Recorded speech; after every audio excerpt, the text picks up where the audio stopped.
What would you do if a billionaire threw $500 at your feet and told you to disappear?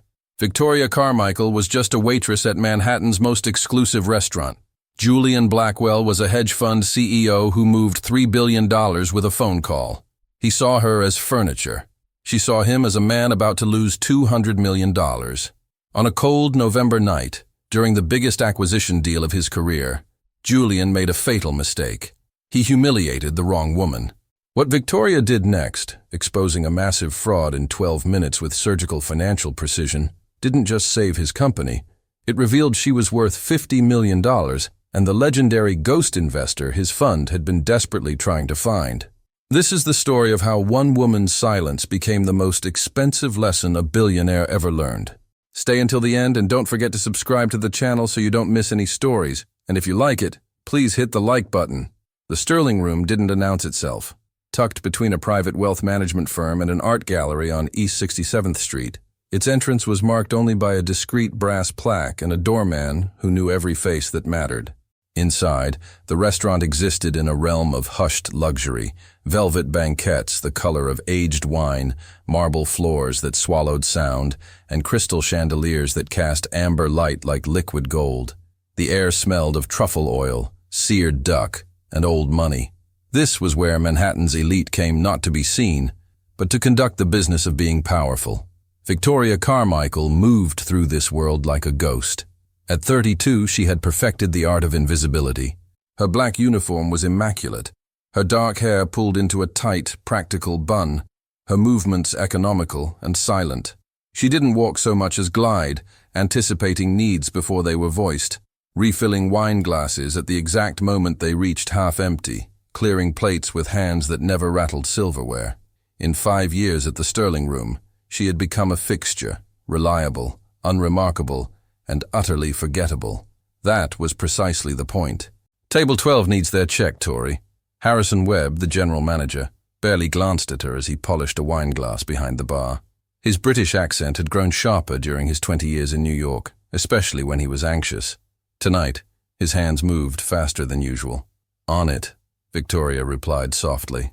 Her voice had lost its edges over the years, smoothed into something deferential and easy to dismiss. She folded the leather billfold around the check, one date need $47 for 2 people, and delivered it with a practiced smile that never quite reached her eyes. The couple at table 12 didn't look at her. They never did. She was furniture, a service appliance. The woman, draped in Chanel, signed the receipt with a flourish and left a 15% tip. Standard. Victoria cleared their table in under 90 seconds, resetting it with precision. Water glasses positioned exactly 1 inch from the knife's tip, napkins folded into perfect triangles, candles replaced. She didn't just serve at the Sterling Room, she studied it. Over 5 years, Victoria had catalogued every patron who walked through those doors.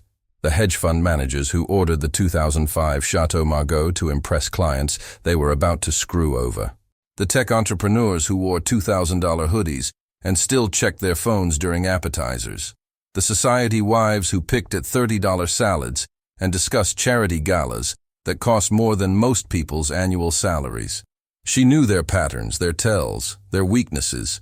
She had once lived in their world. Now she observed it from the shadows, and the view was clarifying. Tori, refill the Pellegrino at 6. Harrison again, his voice tight. Victoria moved to the corner table where 3 women sat discussing a museum board position. As she poured sparkling water into crystal glasses, the sound like tiny bells, she caught fragments of their conversation. Politics, backstabbing, power plays over charity donations. The woman in the center, wearing a diamond bracelet that could fund a small country, gestured expansively and nearly knocked over her glass. Victoria caught it without a word, steadied it, vanished back into the background, invisible. Her right hand brushed against the thin platinum band she wore on her ring finger. The metal was smooth from 5 years of anxious habit, worn down by countless touches throughout endless shifts. It had belonged to her brother, Michael, his wedding ring, the only thing she'd kept from her old life, the only thing that reminded her who she used to be. The kitchen doors swung open with a burst of heat and noise, then closed again, sealing the chaos inside. Victoria picked up 2 plates, pan-seared scallops with cauliflower puree, micro greens arranged like art, and delivered them to table 9. The men didn't acknowledge her beyond a slight nod. She didn't expect them to. That was the transaction. They paid for invisibility, and she provided it. Most nights that was enough. Most nights she moved through her shift with the quiet discipline of someone who had learned to bury everything that made her dangerous. But tonight felt different. Harrison's anxiety had infected the entire staff. Sophie Kim, the youngest waitress, kept glancing toward the door like she expected a bomb to walk through it. Even Jean-Claude, the sommelier who normally moved with French nonchalance, seemed jumpy. "What's going on?" Victoria asked Sophie as they both refilled water pitchers at the service station. Sophie bit her lip. "You didn't hear. He's coming tonight." "Who?" "Julian Blackwell." Sophie's voice dropped to a whisper, as if saying the name too loud might summon him. "Harrison's been losing his mind all week. Blackwell's bringing some huge international deal here. Like, world-changing money, huge." Victoria's hand tightened imperceptibly on the water pitcher. "Julian Blackwell, the hedge fund guy? Blackwell Capital Management. $3 billion under management. Harrison said if we screw this up, we're all fired." Sophie's eyes were wide with worry. She was 26, a single mother putting herself through community college on tips and dreams. She couldn't afford to lose this job. Victoria could. She could walk out right now and never worry about money again. But that wasn't the point. The point was penance.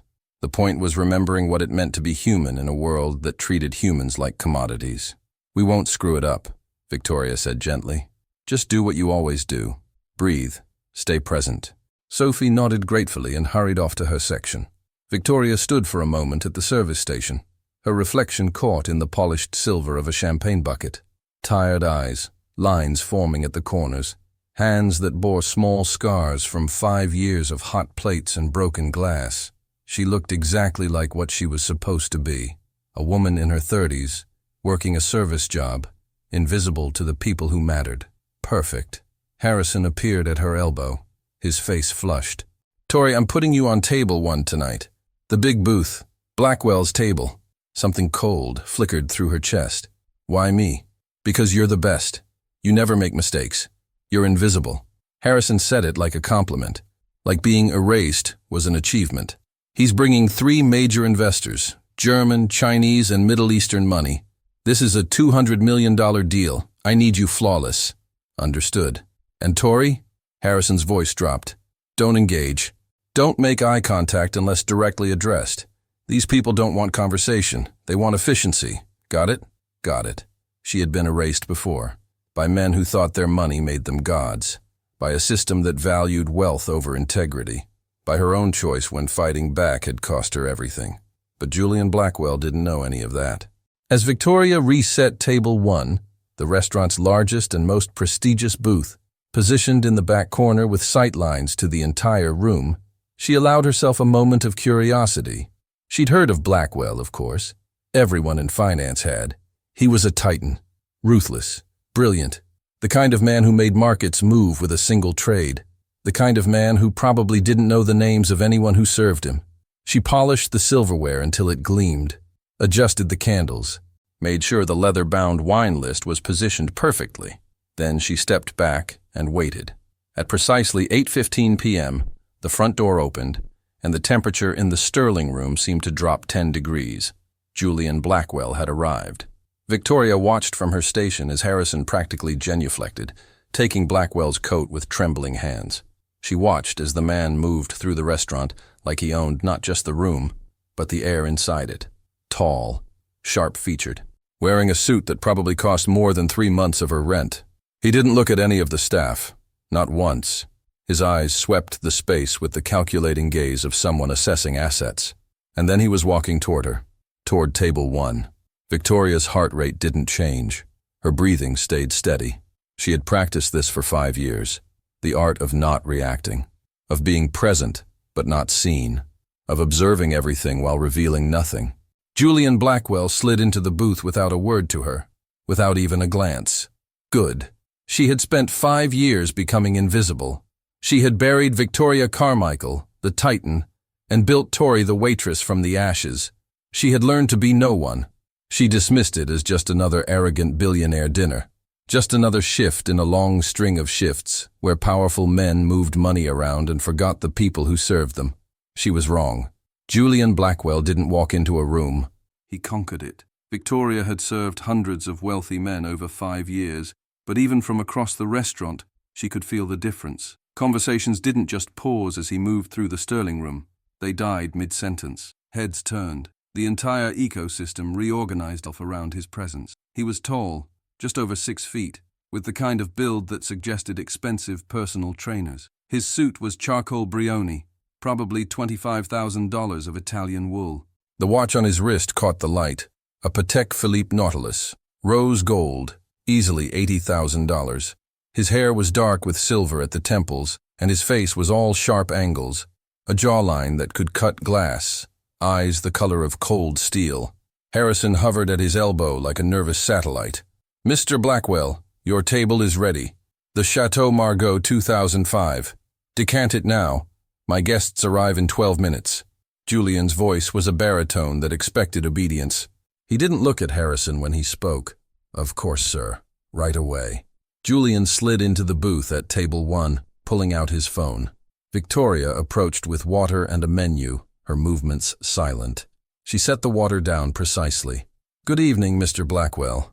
Welcome to Pellegrino. No ice, and I don't want to see you unless I wave." He didn't look up. His fingers moved rapidly across the screen. "Of course, sir." Victoria returned with the Pellegrino in under a minute. Julian was on a call now, his voice low but sharp. "I don't care what Shanghai says. The numbers work. We're acquiring Vance Technologies and that's final." He ended the call and finally looked up, but not at Victoria. He looked through her, his gaze catching on the empty booth across from him. "The wine? Jean-Claude is decanting it now, sir. 8 minutes. 6 minutes, not 8. He turned back to his phone, dismissing her. Victoria retreated. Sophie caught her eye and mouthed, "Okay." Victoria nodded. She'd dealt with worse. At 8:27 p.m. the first guest arrived. Herr Klaus Reinhardt entered with the dignified bearing of European old money. Early 60s, steel-gray hair, wire-rimmed glasses. His suit was conservative but impeccable. He carried a leather briefcase that looked 20 years old, the kind of wealth that didn't announce itself. Julian stood. "Klaus, good to see you." "Julian." Klaus shook his hand formally. "I hope this is more thorough than your preliminary materials. Reinhardt Industry Capital does not invest 500 million euros on optimism. You'll have everything you need." Victoria materialized with menus. Klaus nodded to her, actually acknowledged her, and said, "Thank you." The courtesy was unexpected. The second guest arrived minutes later. Ms. Mei Chen moved like a shark through water, smooth, purposeful, dangerous. 44, but looked younger, wearing a severe black Prada suit. Her hair was cut in a sharp bob, her eyes dark and analytical.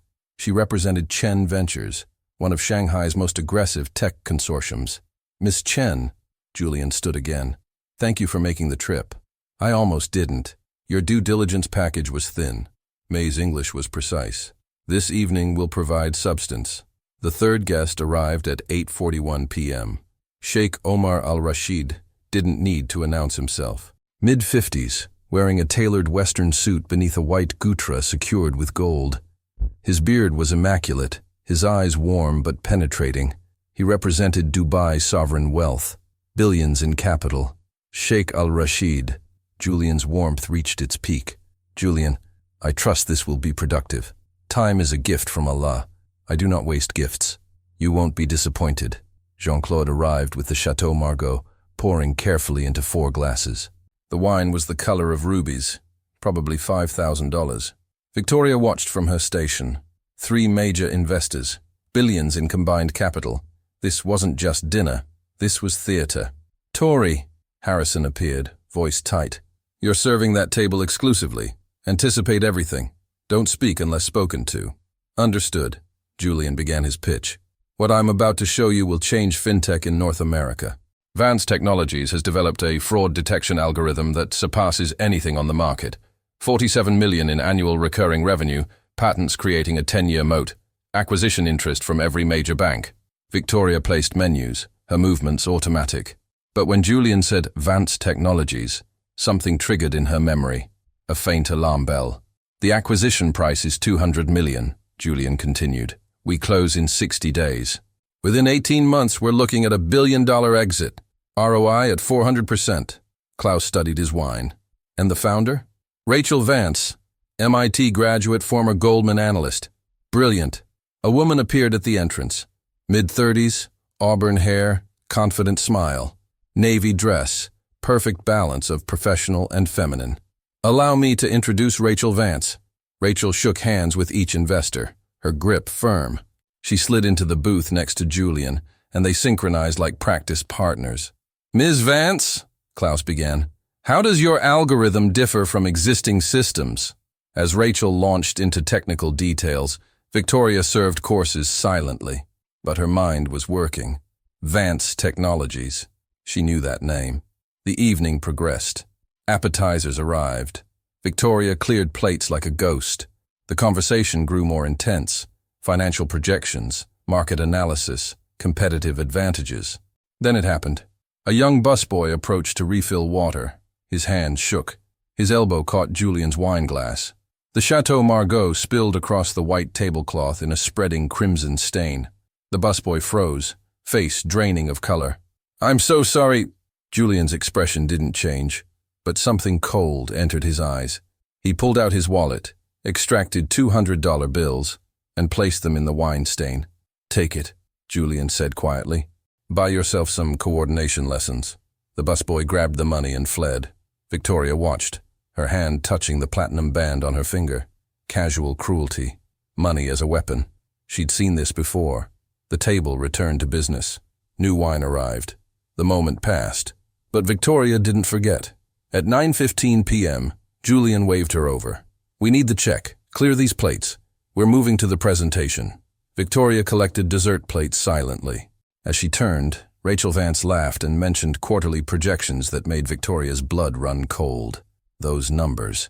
She'd heard them before, in a context that had everything to do with fraud.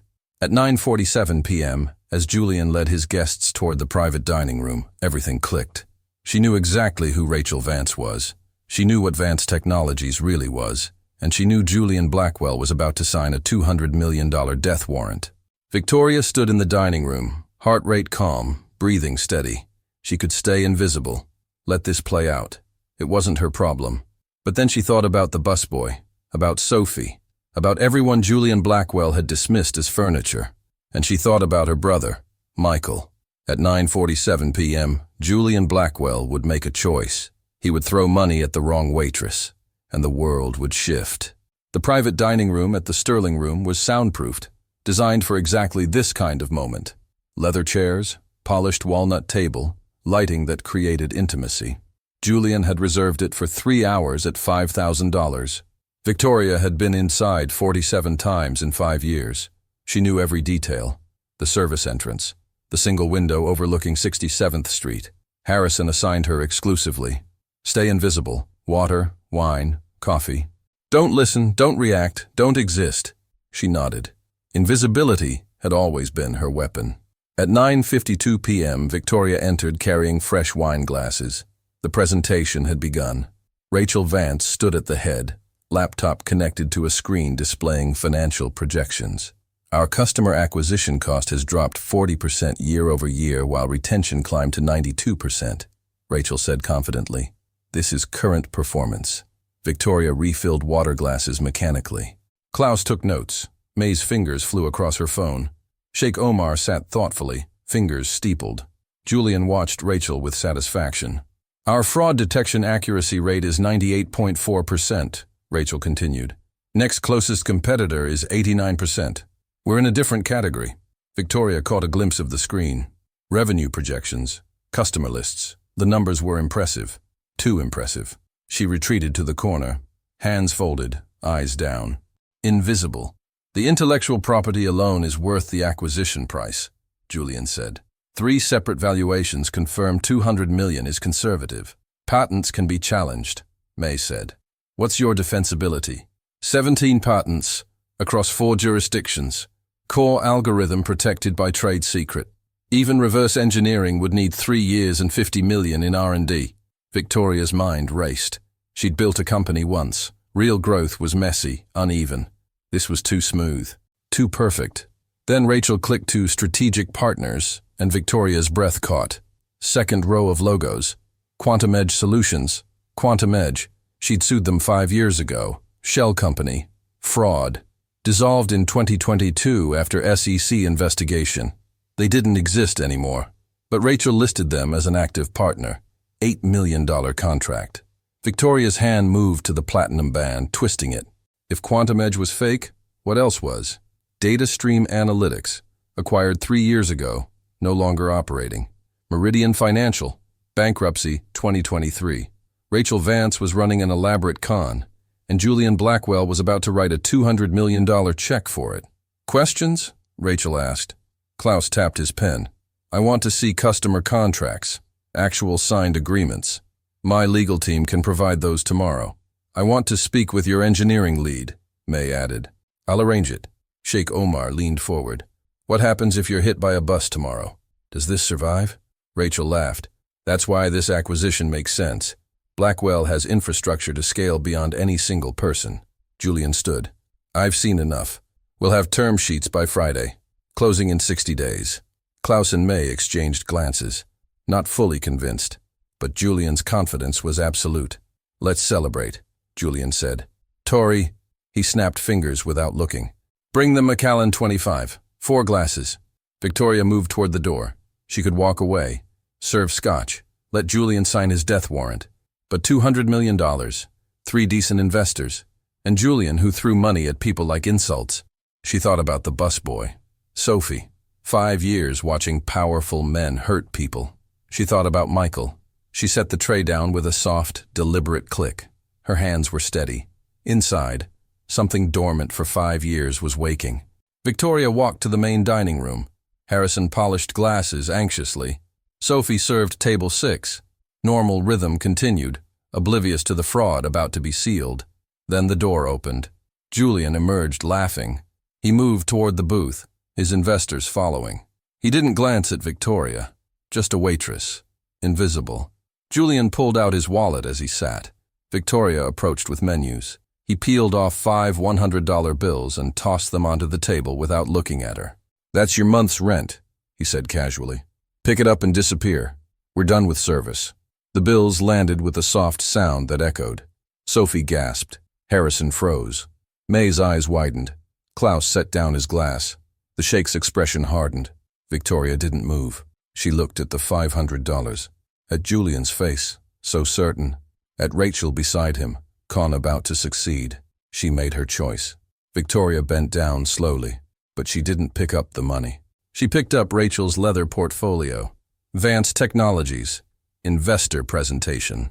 When she stood, her posture had changed.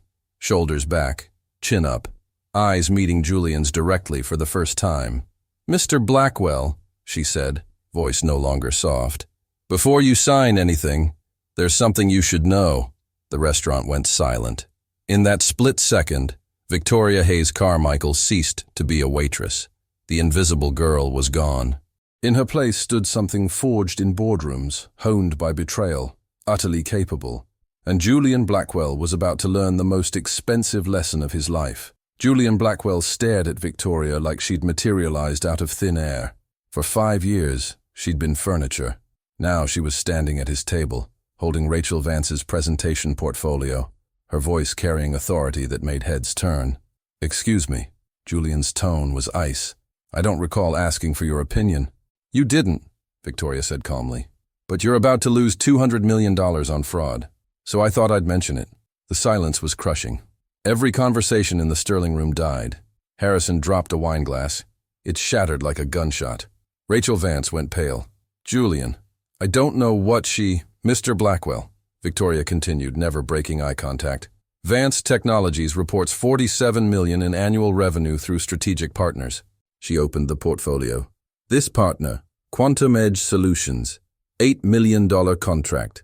Impressive, except Quantum Edge was dissolved in 2022 following an SEC investigation. I know because I sued them. They don't exist. Klaus leaned forward. May's fingers stopped moving. The Sheikh's eyes narrowed. It would be impressive, Victoria said, if it were real. Rachel stood abruptly. This is absurd. Julian, sit down. Mei Chen's voice was quiet but absolute. Her phone was already out. Quantum Edge Solutions. Dissolved February 2022. Public record. She looked at Victoria. You're correct. I usually am, Victoria said. Data Stream Analytics. 12 million listed. Acquired by Oracle in 2021. No longer independent. Meridian Financial Systems. Bankruptcy 2023. Should I continue? Klaus was writing rapidly. Mein Gott, the sheikh spoke, his voice carrying weight.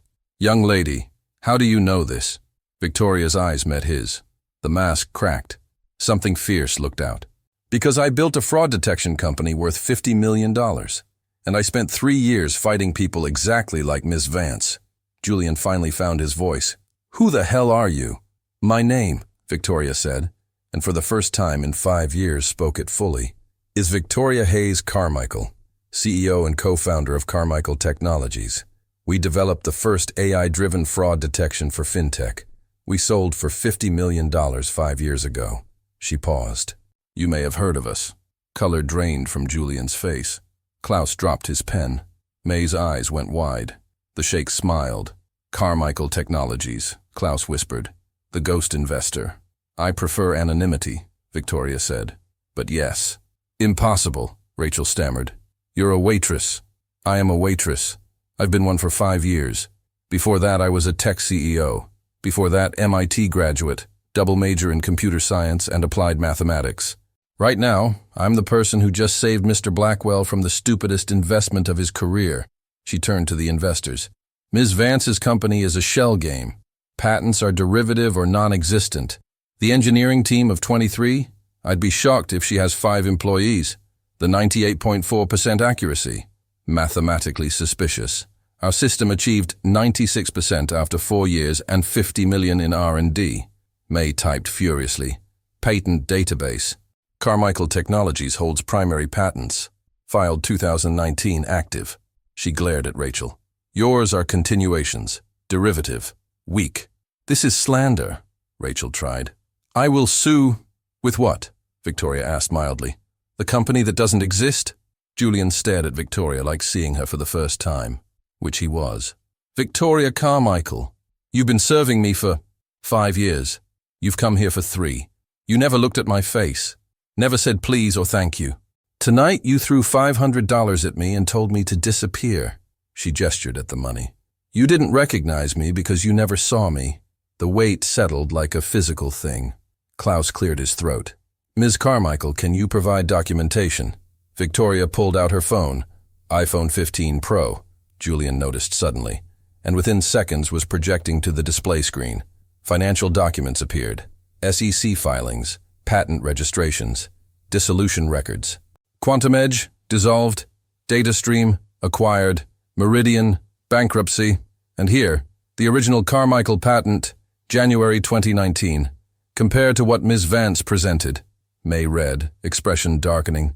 Algorithms nearly identical. IP theft. Rachel tried once more. Julian, you can't believe... But Julian wasn't looking at Rachel. He was looking at Victoria. Really looking. Tired eyes. Calloused hands. The platinum band worn smooth. And beneath everything, unmistakable intelligence. My God, he whispered. The ghost investor. We've been trying to meet with you for 18 months. Victoria's smile was cold. I know. I declined every request. The sheikh laughed. Extraordinary. Ms. Carmichael, please. He gestured to the booth. Sit. Victoria looked at the booth. At the investors watching with new eyes. At Julian, who finally saw her. At Rachel, whose con had exploded.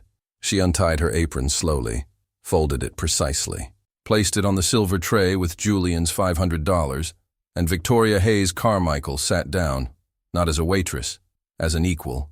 Harrison stood frozen. Sophie had tears streaming. Throughout the Sterling Room, Manhattan's elite whispered.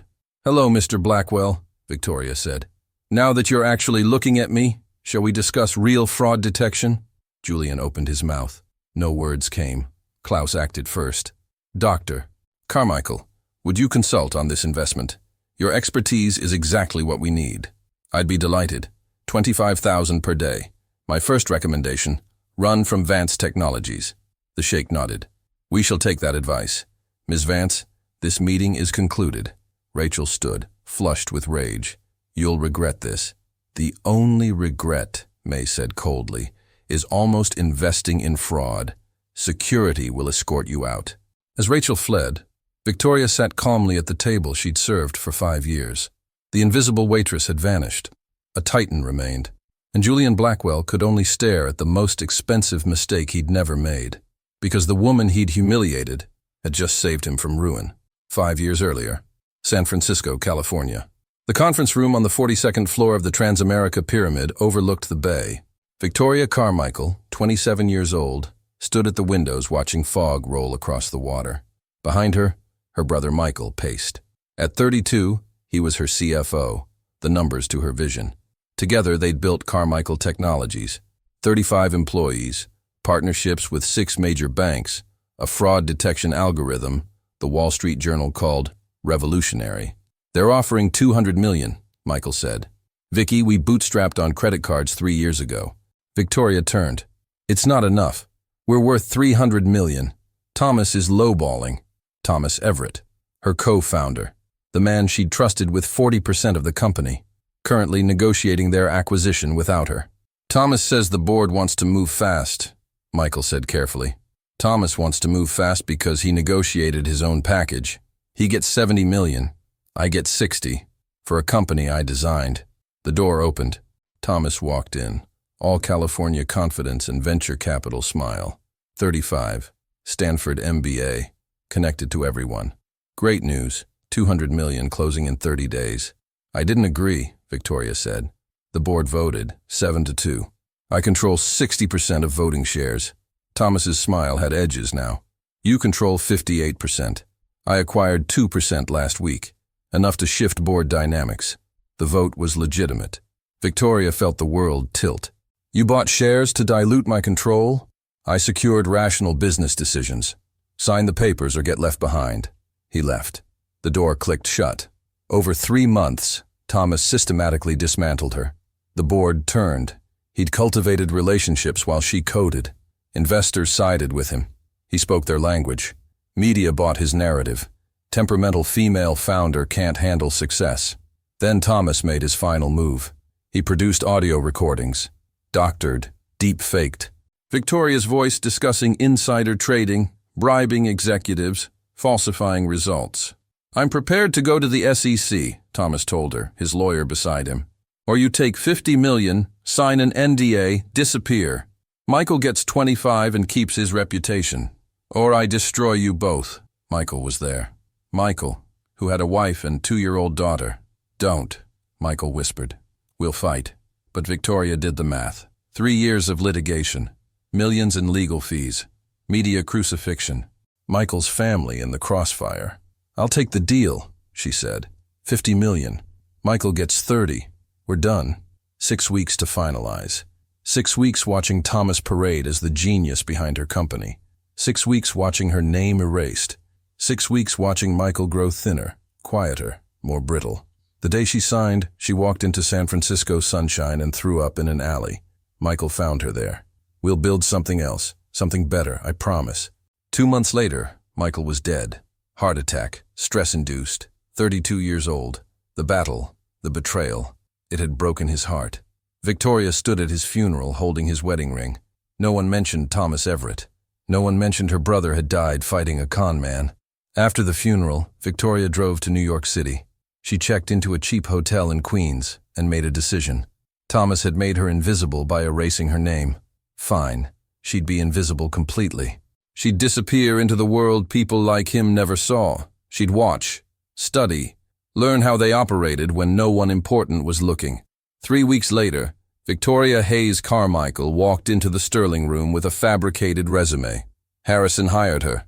She took Michael's ring and wore it on her right hand. A reminder, a promise. She would never be a victim again. Back in the Sterling Room, present day. The air was thick. Julian stared at Victoria with new understanding. 5 years ago, he said slowly, you disappeared. The tech world thought you'd had a breakdown. I did, Victoria said simply. My brother died. My company was stolen. I was erased. so I became someone else. Klaus's expression was pained. The narrative was that you couldn't handle pressure. The narrative, Victoria said, voice hard, was written by a man who committed fraud and threatened my family. So I disappeared. I took the settlement. I saved my brother's reputation.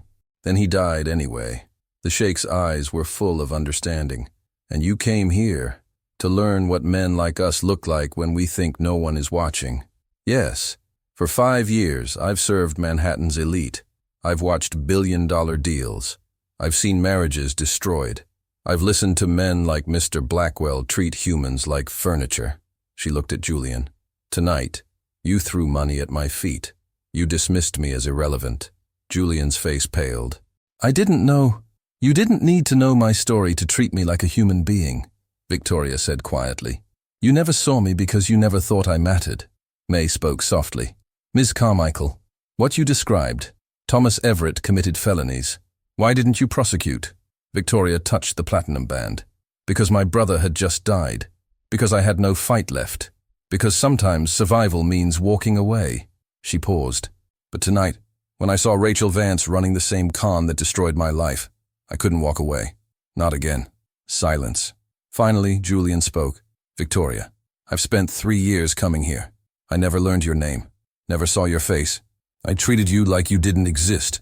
His voice cracked. And you just saved me from losing $200 million. After I humiliated you. Yes. Why? Victoria smiled. Small, sad, real. Because Sophie Kim is a single mother putting herself through college on tips. Because the busboy you humiliated sends money to Guatemala. Because I spent 5 years remembering what it means to be human. She paused. And because men like Thomas Everett and Rachel Vance only win when good people stay silent. She stood, picking up her apron. Now, if you'll excuse me, I have a shift to finish. Wait, the Sheikh said. Please sit. We have much to discuss. Victoria looked at the 3 investors, at Julian, who had finally seen her, at the restaurant that had been her refuge for 5 years. She sat back down, not as a waitress, as Victoria Hayes Carmichael, survivor, and the woman who had just changed everything. Victoria sat at the table, no longer invisible, and watched 3 of the world's most powerful investors process what they'd just learned. Julian Blackwell looked like a man who'd been hit by a truck. Rachel Vance was gone, escorted out by security, her $200 million con in ruins, and the Sterling Room hummed with whispered speculation. Klaus Reinhardt was the first to speak. He set down his pen with Germanic precision. Ms. Carmichael, I must ask directly, can you provide verifiable documentation of Ms. Vance's fraud? Victoria pulled out her phone again. I can do better than that. I can show you the pattern. Her fingers moved across the screen. Quantum Edge Solutions wasn't just dissolved. It was specifically shut down for the exact type of contract fraud Rachel is attempting now. The SEC case file is public record. She projected another document. Here's the original complaint. Filed by Carmichael Technologies. Filed by me. 3 fake contracts totaling $12 million. Sound familiar? Mei Chen was already typing, cross-referencing data. The methodology is identical. Shell companies with impressive names. Contracts that look legitimate on surface review. Revenue recognition that inflates valuation. She looked up, her expression cold. This is not coincidence. This is a playbook. Exactly, Victoria said. Rachel Vance either worked with the Quantum Edge team or studied their methods. Either way, she's replicating a known fraud. The Sheikh leaned back, his fingers steepled. And you recognized this immediately because you prosecuted the original. I spent 2 years building the case against Quantum Edge while running my company, Victoria said. I know every detail. When I saw that logo on Rachel's presentation, everything clicked. Julian had been silent, but now he spoke, his voice hollow. How much would I have lost? Victoria met his eyes. All of it. 200 million on a company worth maybe 10 million in real assets. Rachel would have dragged out the integration for 18 months, extracted consulting fees, then declared bankruptcy and disappeared. Standard fraud playbook. You'd spend 5 years in litigation trying to recover pennies on the dollar. Mein Gott, Klaus breathed. Julian, your due diligence was garbage, May finished coldly. No offense, Julian, but this was surface-level work. You were so confident in your own judgment you didn't verify fundamentals. Julian's jaw clenched. I had a team. You had analysts who told you what you wanted to hear, Victoria said, not unkindly. It happens, especially when someone like Rachel Vance is good at their con. She's charming, credentialed, speaks the language. She makes you feel smart for believing her. The sheikh nodded slowly. This is true. But Miss Carmichael, you stopped it. Why? Victoria touched the platinum band on her finger. Because 5 years ago, someone like Rachel destroyed my life. And tonight, I watched her about to do it again. I couldn't stay silent. Even though Julian treated you with contempt, May said. It wasn't a question. Even though, Victoria confirmed. The silence that followed was heavy with implications. Harrison appeared at the table's edge, his face pale. Ms. Carmichael, I'm fine, Harrison, Victoria said gently. But Sophie might need support. This has been a lot. Harrison nodded and retreated. The restaurant was still buzzing, but at a respectful distance. Klaus cleared his throat. Ms. Carmichael, I must make a proposal. Reinhardt Industry Capital requires expertise in fraud detection and due diligence. Your skills are exactly what we need. I would like to offer you a position as Chief Risk Officer. Salary negotiable, but I'm thinking $2 million annually plus equity. Victoria blinked. That's generous. That's desperate, Klaus said honestly. You just saved us from a catastrophic investment. I want you on our side. May leaned forward. Chen Ventures makes a counteroffer. Managing Director of Due Diligence. $3 million annually. Full autonomy. You evaluate every deal we consider. The sheikh smiled. I will not be outdone. Consulting partnership with our sovereign wealth fund. $5 million annually. You review all North American investments. Plus, we fund any venture you wish to start. $20 million seed capital. No questions asked. Victoria stared at them. 5 years ago, she'd lost everything. Tonight, she was being offered more than she'd ever imagined. But she wasn't finished. Those are remarkable offers, Victoria said carefully. But I have conditions. Julian spoke for the first time in minutes. Name them. Victoria turned to him. First, Mr. Blackwell, you issue a public statement about tonight. You acknowledge that a waitress, a service worker you dismissed, saved your company from massive fraud. You commit to mandatory respect training for all Blackwell Capital employees. And you fund a scholarship program for service industry workers pursuing business education. Julian's face went through several emotions. Pride, resistance, and finally, acceptance. Done. Second, Victoria continued, looking at all three investors. I don't want a job. I want a partnership. I want to build something new. An investment fund focused on ethical companies, transparent governance, and worker dignity. I want you three as founding partners. But I want control. Klaus raised his eyebrows. You want us to fund a competitor. I want you to fund the future, Victoria said. A fund that proves you can make extraordinary returns without exploiting people. That treats workers as assets, not costs. That values integrity over quarterly results. May was smiling now. You want to disrupt the entire industry. I want to fix it, Victoria corrected. And I want your capital, your networks, and your credibility to do it. The sheikh laughed, a genuine sound of delight. This is why you are the ghost investor. You do not think small. Third condition, Victoria said, her voice hardening. I want a full investigation into Rachel Vance. Criminal charges, SEC involvement, everything. She doesn't get to walk away and do this to someone else. Already calling our legal team, May said, phone to her ear. And fourth, Victoria said, looking directly at Julian. Sophie Kim gets a full scholarship to Columbia Business School, funded by Blackwell Capital. Not just tuition, living expenses, childcare, everything. She's brilliant, she's hardworking, and she deserves a chance. Julian nodded slowly. Consider it done. Victoria sat back. Then, gentlemen, Miss Chen, you have a deal. Klaus extended his hand across the table. To the Carmichael Reinhardt Chen Fund. May it change the world. They shook, one by one, sealing a partnership born from fraud exposed and dignity restored. As they discussed terms and structure, Harrison approached again, this time with a bottle, not wine, but champagne. Dom Perignon, probably $1,000. Compliments of the house, Harrison said quietly. Ms. Carmichael, I had no idea. Victoria smiled at him. That's because I didn't want you to know, Harrison. You gave me a job when I needed one. You treated me fairly. Thank you. Harrison's eyes were wet. He nodded and retreated. The sheikh raised his glass. To Victoria Hayes Carmichael, who reminded us that the most dangerous person in any room is the one you don't see. They drank. The champagne was crisp and cold and tasted like vindication. Julian set down his glass. Victoria, I need to say something. His voice was different now, humbled. For 3 years I came to this restaurant and treated you like furniture. I never saw you. Tonight you saved me from financial ruin after I humiliated you. I don't have words. Try I'm sorry, Victoria said simply. I'm sorry, truly, and I'm grateful, and I promise you, I will be different. Victoria studied him. He looked smaller now, his arrogance stripped away. Good. Actions, Mr. Blackwell, not words. Show me you've learned. I will. As midnight approached, the table began to disperse. Klaus had calls to make. May had legal teams to mobilize. The sheikh had prayers to complete. But before they left, each of them shook Victoria's hand again. Monday morning, Klaus said. My office. We start building. I'll be there, Victoria promised.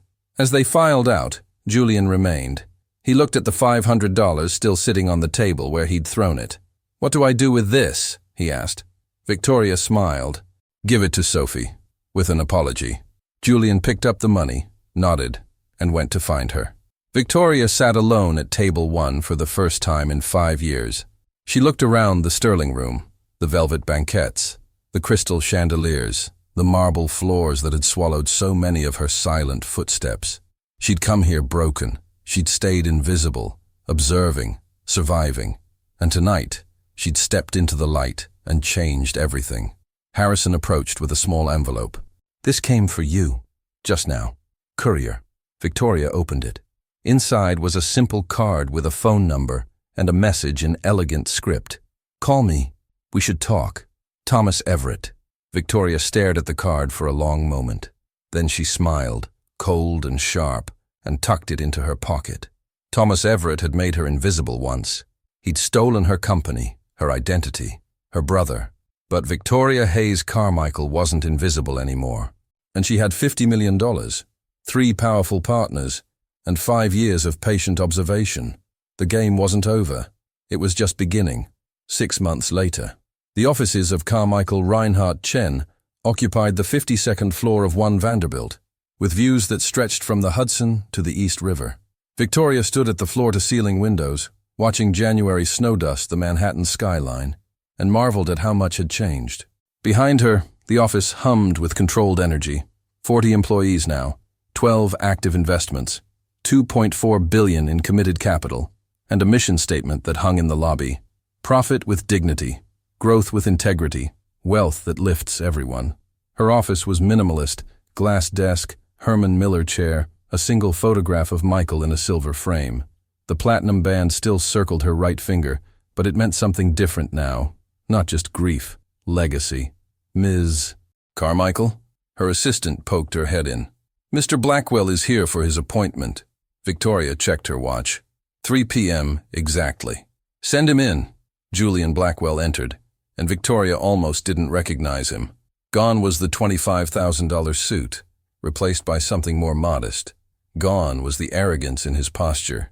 He looked humbler, uncertain, human. Victoria, he said, thank you for seeing me. Sit. Victoria gestured to the chair across from her desk. You've requested this meeting every week for 6 months. I declined the first 23. Why today? Julian sat carefully. Because I've done the work you asked. Respect training for every employee at Blackwell Capital. Mandatory. 30 hours. I took it myself, publicly.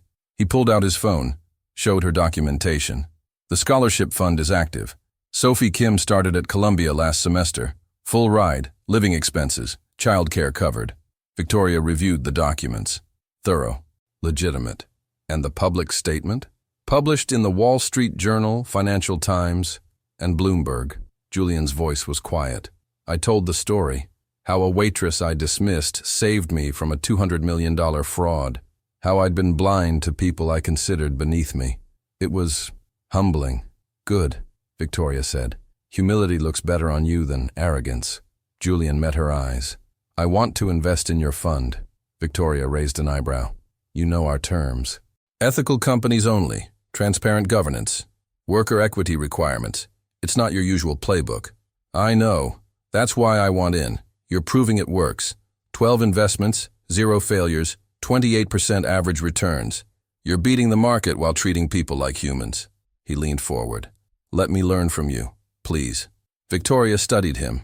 6 months ago, this man had thrown money at her feet, had dismissed her as irrelevant. Now he was asking permission to participate in her vision. Conditional, Victoria said. You invest, but you're a limited partner, no control. You attend our quarterly meetings. You listen to the companies we support, many founded by immigrants, women, people of color. You learn.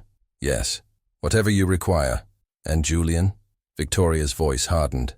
If you slip back into old patterns, if I hear about you treating anyone in your organization with contempt, I pull your investment and publicize why. Understood?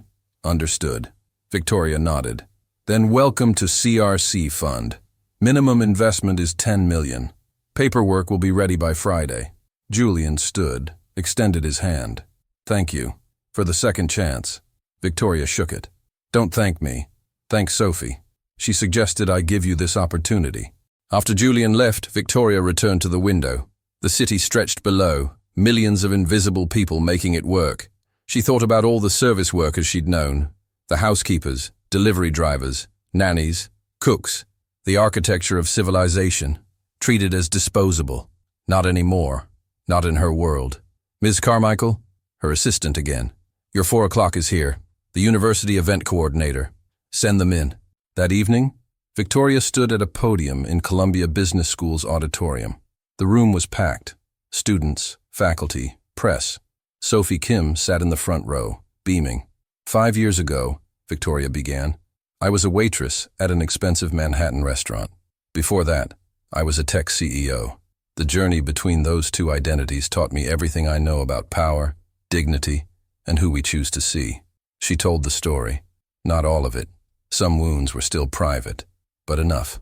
Thomas Everett's betrayal, Michael's death, 5 years of invisibility, and one November night when she'd stopped staying silent.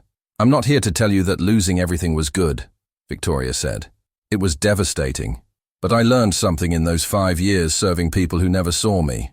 The most important people in any economy are the ones we dismiss as just something. Just a waitress, just a driver, just a cleaner. She paused. Let it sink in. They see everything. They know everything. And they're often more competent than the people they serve. We've built an economy that extracts value from their labor while denying their humanity. That has to change. The applause was thunderous. During the Q&A, a young woman raised her hand. Ms. Carmichael, what happened to Rachel Vance? Victoria's expression hardened. Ms. Vance is currently serving 8 years in federal prison for wire fraud, securities fraud, and criminal conspiracy. The SEC investigation found she'd attempted this scheme 17 times over 6 years. We caught her on the 18th. More applause. Another question. And Thomas Everett? Victoria smiled. That's pending. But justice is patient. After the event, Sophie caught her in the hallway. Dr. Carmichael, thank you for everything. I couldn't do this without you. Victoria hugged her. You earned this, Sophie. You were always brilliant. I just gave you the chance to prove it. 1 week later, Victoria received an email that made her pause. From Thomas Everett. Subject: We should talk, Victoria. I've watched your rise. Impressive. You've built something remarkable from the ashes I left you in. Perhaps we can discuss a partnership. I have ventures that could benefit from your newfound influence. Best regards. Thomas. Victoria read it twice. Then she forwarded it to her legal team with a single instruction.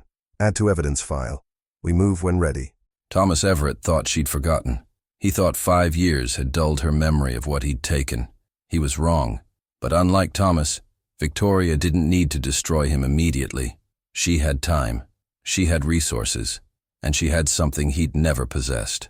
Patience and integrity. The reckoning would come, but it would come on her terms. That evening, Victoria attended a small opening for a worker-owned restaurant in Brooklyn. CRC Fund had provided seed capital. The owner, a former line cook, gave a speech about dignity and ownership that brought Victoria to tears. After the speeches, Victoria helped bus tables. The staff tried to stop her. "Ms. Carmichael, you're an investor." But she smiled and kept working. A young waiter, maybe 19, dropped a tray of glasses. They shattered spectacularly. He froze, face draining of color. Victoria walked over calmly. "Hey, breathe. It's just glass." "I'm so sorry, Ms. Carmichael, I'll pay for—" "You'll do no such thing. Accidents happen." She grabbed a broom, started sweeping. "What's your name?" "Carlos." "Carlos, how long have you been working here?" 2 months. I'm putting myself through city college." Victoria smiled. "Keep going. Education changes everything. And Carlos, never let anyone make you feel small. You matter. Your work matters. Don't forget that." Carlos's eyes filled with tears. "Thank you." As Victoria swept glass into a dustpan, she thought about the young woman she'd been at the Sterling Room. Invisible, dismissed, patient. That woman had saved Julian Blackwell from ruin, had exposed Rachel Vance's fraud, had built a fund that proved profit and dignity weren't mutually exclusive. And now Victoria Hayes Carmichael stood in a worker-owned restaurant she'd helped fund, sweeping glass because a young man needed to know he mattered. She looked at the platinum band on her finger. "I kept the promise, Michael. I didn't forget. I'll never forget. The most powerful person in the room isn't always the loudest. Sometimes it's the one you dismissed as just a waitress.